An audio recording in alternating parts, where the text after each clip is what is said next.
Hi, do you know what today's thought? And today's thought is going to be about abortion, or specifically the struggle that Republicans seem to be having with the issue of abortion. Even more specifically, how to respond to questions about Donald Trump. We'll be talking about Donald Trump today. Donald Trump's opinion on abortion, but also all the way down the line, this is going to be Democrats are going, or they're planning. Well, they made it clear they're going to make this a big issue, especially in swing states and especially among suburban women. And the problem that the Republicans seem to be having is how to respond, what to say to a pro-choice woman. What position should the Republican Party take on the issue? And specifically, again, what should the candidate, Donald Trump, say about it? And I've been saying all along, and I think I even did a thought on this. I can't remember which one. I'm not going to go look it up. All that matters is I still think that the answer, the response, it's an obvious and easy one. It's a question of, well, the idea is that Republicans, and especially Donald Trump, because of his Supreme Court appointments, he's being held responsible for the overturning of Roe v. Wade, which essentially made abortion the law of the land. And as I just said, the Supreme Court overturned that, and it was a result of justices appointed by Donald Trump. So you would think that would be a double whammy, but there is a very obvious answer to that, and it actually leads to a bigger issue that I'll get to also. But I suggested quite some time ago about the obvious answer, and I was always asking myself, why do Republican candidates not just say what I think they should say? And, well, Donald Trump just did. That's what today's thought is about. I'm going to show you a video in a second, but he's taking exactly the right position on abortion, and that's his answer is the answer that every Republican candidate should make. So I have some additional comments, but first let's hear Donald Trump in his own words state his position on abortion. Many people have asked me what my position is on abortion and abortion rights, especially since I was proudly the person responsible for the ending of something that all legal scholars, both sides, wanted and, in fact, demanded be ended. Roe v. Wade. They wanted it ended. It must be remembered that the Democrats are the radical ones on this position because they support abortion up to and even beyond the 9th month. The concept of having an abortion in the later months and even execution after birth, and that's exactly what it is. The baby is born, the baby is executed after birth, is unacceptable, and almost everyone agrees with that. My view is now that we have abortion where everybody wanted it from a legal standpoint, the states will determine by vote or legislation or perhaps both, and whatever they decide must be the law of the land, in this case, the law of the state. Many states will be different. Many will have a different number of weeks, or some will have more conservative than others, and that's what they will be. At the end of the day, this is all about the will of the people. You must follow your heart or, in many cases, your religion or your faith. Do what's right for your family and do what's right for yourself. Do what's right for your children. Do what's right for our country and vote. So important to vote. At the end of the day, it's all about will of the people. That's where we are right now, and that's what we want, the will of the people. I want to thank the 6 justices, Chief Justice John Roberts, Clarence Thomas, Samuel Alito, Brett Kavanaugh, Amy Coney Barrett, and Neil Gorsuch, incredible people, for having the courage to allow this long-term, hard-fought battle to finally end. This 50-year battle over Roe v. Wade took it out of the federal hands and brought it into the hearts, minds, and vote of the people in each state. It was really something. Now it's up to the states to do the right thing. Like Ronald Reagan, I am strongly in favor of exceptions for rape, incest, and life of the mother. You must follow your heart on this issue, but remember, you must also win elections to restore our culture and, in fact, to save our country, which is currently, and very sadly, a nation in decline. What Trump just said was so refreshing to me, because that was my suggestion. That's what every Republican candidate should say, that Roe v. Wade did not outlaw abortion. It just left it to the states. It allowed each state, as happened before Roe v. Wade, to decide for themselves what they want their laws on abortion to be. And I'll even go, as you can tell, I was born before Roe v. Wade, and I can tell you from personal experience and memory, the country we're very divided today, but we were not before Roe v. Wade. Roe v. Wade was the issue, the Supreme Court decision that, as even liberal, as Trump said, even liberal legal scholars such as Alan Dershowitz, that's one name that comes to mind, said that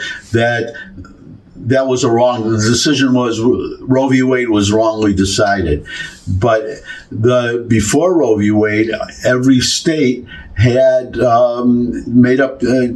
their own laws on abortion, and the country was not divided. Now, what happened with Roe v. Wade after that? Now, it's not just about, this is the larger issue I'm going to get to. It's not just about the issue of abortion. What Roe v. Wade was, that decision, regardless of the subject matter, abortion, what it is that was the first time that, we'll say, Upper West Side, New York City, Upper West Side liberals. I lived in New York for 40 years. I got very liberal, and Gerald Nadler is their representative.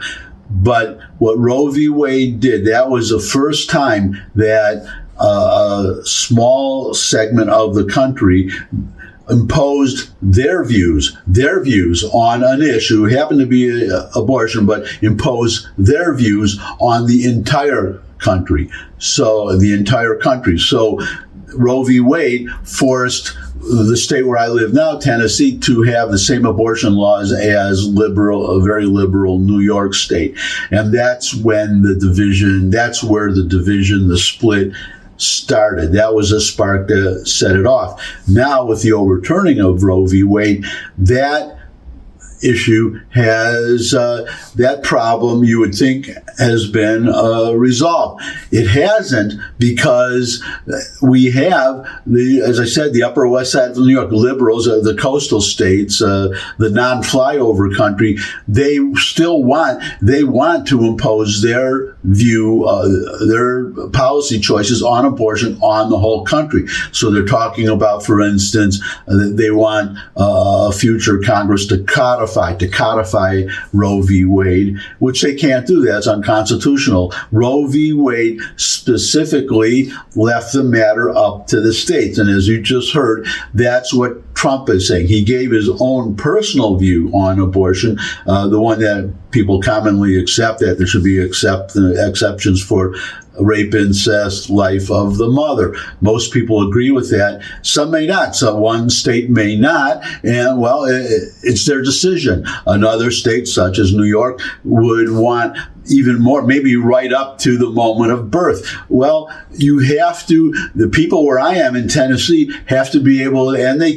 have to be able to sleep at night, knowing what the abortion laws are in New York, and knowing that abortion laws in New York are much more liberal, small L, than much more flexible, liberal, whatever you want to say, than in Tennessee. And the people in Tennessee, in New York, need to be able to sleep at night knowing that the abortion laws in Tennessee are much more restrictive, or at least more restrictive, than in New York. In other words, live and let live. And that is a larger issue that I want to get to, that referred to in the title to today's vlog. The bigger issue that Trump is missing, that he should make a centerpiece of his whole campaign. You say the country is divided, and it's divided because of the desire of certain people, certain parts of the political spectrum, the left part of I was going like this, but it's the left part of the political spectrum. Their desire to impose their views on the rest of the country. And he should be that if somebody sends me he should say, if somebody sends me a national law on abortion, whether it makes it more restrictive or more liberal, whatever it is, I will veto it. He said he should veto it because it is properly left to the states. That should assure everybody. That should assure women in swing states or whatever, that the Trump administration is not going to impose its view of abortion on them. It will be decided in their state. That is exactly the right position to take. And just to end on this, to reiterate what I said before, re-emphasize that should be his Trump's position on everything, on all issues. There are certain things that have to be decided at the national level, but as long as the nation is at peace, we should all learn to live and let live. Trump says, we should, this is where I guess I would disagree with him a little bit. He says, well, we have to learn to unite and get together. And I would say, no, we don't have, why do we have to unite if the country is at peace? And we don't have to get together and fight. Let each state to make its own decisions. As long as the Bill of Rights is respected, as that is the bottom line. The Bill of Rights, as long as our rights are respected, as long as no state violates our rights, then, for instance, by a liberal state trying to take away all our guns, for instance, leave us, disarm, violate the Second Amendment. Another state, let's say, making it easier to search a home, maybe you don't need a warrant or whatever,